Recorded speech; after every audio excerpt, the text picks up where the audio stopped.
ভাবুন তো, একজন প্রাক্তন আইপিএস অফিসারের হাতে ঝাড়ু। কেন?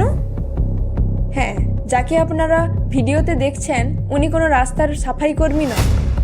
চণ্ডীগড়ের বাসিন্দা, পাঞ্জাব ক্যাডারের প্রাক্তন আইপিএস অফিসার ইন্দ্রজিৎ সিং সিধু।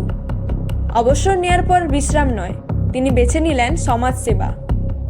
প্রতিদিন সকাল 6টায় তিনি নিজের হাতে রাস্তা পরিষ্কার করেন, কারণ বারবার অভিযোগ করেও কোনো ফল পাননি। তিনি বলেন, পরিষ্কার পরিচ্ছন্নতার মধ্যে কোনো লজ্জা নেই, পরিচ্ছন্নতা ঈশ্বর ভক্তির পাশেই। একসময় যাকে পাগল বলা হতো, আজ তিনিই অনুপ্রেরণা।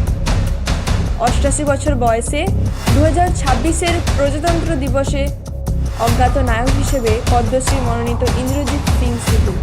সত্যিকারের নায়ক এমনই হয়। मुझे अच्छा लगता है साफ जगह, तो साफ करने की कोशिश करता हूँ।